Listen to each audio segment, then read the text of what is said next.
Bienvenue dans cette deuxième vidéo sur le fonctionnement des crypto-monnaies. Dans cette vidéo, on va voir qu'est-ce que le crypto-anarchisme, qu'est-ce que le Web 3.0, qu'est-ce que le trilemme de la crypto-monnaie, comment fonctionne la tokenomics et les smart contracts, et enfin on verra un exemple.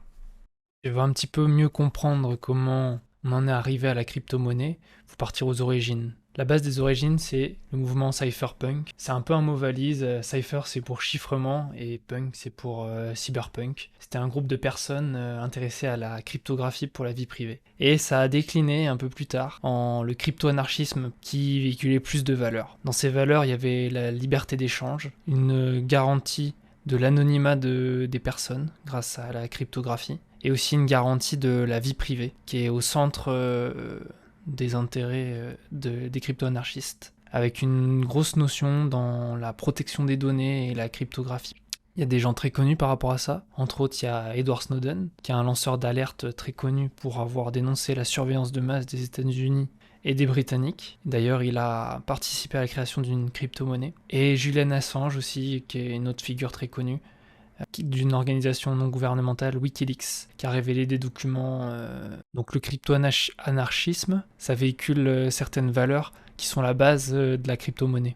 Et maintenant, j'en arrive à faire le lien avec ce que c'est que le Web 3. D'abord, il faut revenir un petit peu en arrière pour comprendre ce qu'était Internet avant. Donc ça a commencé avec le Web 1.0. C'était seulement de la lecture, on allait sur un site, on lisait. Après, il y a eu le Web 2.0, où on pouvait, en plus de lire, créer du contenu nous-mêmes, sur Facebook, sur Instagram, Snapchat, etc., etc. Et ce contenu créé, en fait, il est détenu par, en grande partie, les GAFAM, Google, Facebook, Amazon, etc.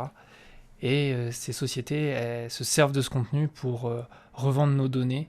Et du coup, ça va à l'encontre directement du crypto-anarchisme et des valeurs qu'elle véhicule. Et maintenant, on arrive dans une nouvelle dimension avec le Web 3.0, où il n'y a plus ces intermédiaires des GAFAM, entre autres, et c'est totalement décentralisé. On est maître de nos propres données, et on peut les monétiser si on veut, garder notre anonymat, et il y a beaucoup d'applications qui en découlent. On en arrive donc au trilemme des blockchains. C'est un terme qui a été développé en premier par Vitalik Buterin, le créateur de l'Ethereum. Ça soulève le plus gros problème de la blockchain, mais en même temps, on garde à l'esprit cette mentalité crypto-anarchiste. C'est-à-dire, le trilemme, il consiste à garantir la sécurité. Donc le réseau, il doit garantir les transactions sans que celles-ci soient modifiables, en les vérifiant et en s'assurant de leur authenticité. Il vise aussi à garantir la décentralisation du système. La monnaie doit fonctionner en réseau, sans contrôle, pour que chaque utilisateur y ait accès de manière égale. Et pour finir, il vise à se mettre à l'échelle. Donc la scalabilité, c'est la mise à l'échelle. C'est-à-dire plus le réseau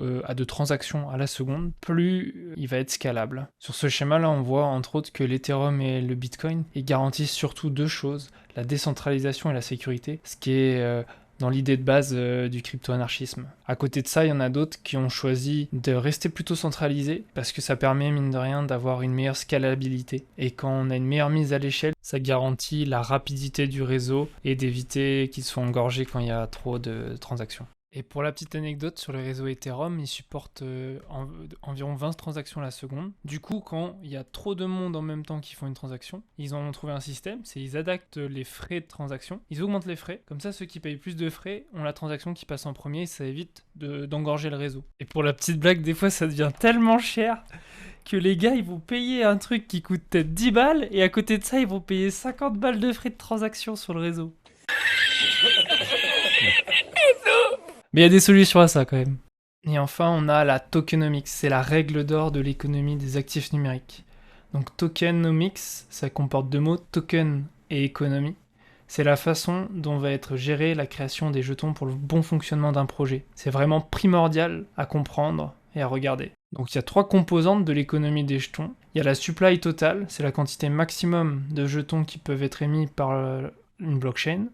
Par exemple, le Bitcoin, c'est 21 millions. Ensuite, on a l'émission, c'est la quantité de jetons créés et reversés en fonction d'une période de temps, comme ici sur le schéma. Et enfin, on a la distribution. C'est ce qu'a prévu la blockchain de distribuer en fonction des acteurs, des investisseurs, qui va recevoir combien. Le fait de comprendre la tokenomics, ça permet de savoir si une crypto-monnaie, elle va plutôt être inflationniste ou déflationniste, et ça va aussi permettre d'avoir une idée sur le cours du temps de l'évolution. Et maintenant, on va aborder une notion intéressante, c'est le smart contract ou contrat intelligent. En fait, il propose de faire un contrat entre plusieurs parties qui est écrit dans la blockchain, donc qui est immuable grâce à ça. Ça permet de garder l'anonymat des personnes qui engagent le contrat, mais en même temps, c'est public dans le sens où le contrat est inscrit dans la blockchain, donc il est lisible par tout le monde. Quand les clauses du contrat sont atteintes, en fait, la blockchain, elle l'exécute automatiquement, soit une date, soit un prix par exemple. Je donnerai un exemple après. Et une autre notion, c'est étant donné que le contrat, il est visible par tout le monde,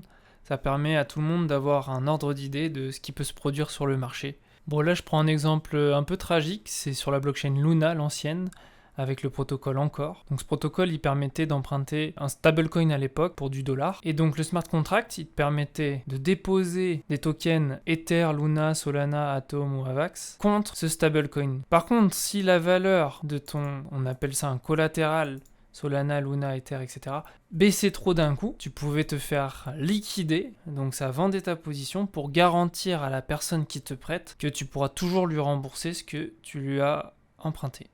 À savoir, je suis un peu taquin, je fais exprès de prendre le protocole Encore parce que le stablecoin n'est plus du tout un stablecoin. À la base, il devait valoir 1 dollar pour 1 UST, et maintenant ça vaut à peu près 5% d'un dollar, donc 5 centimes le de l'UST.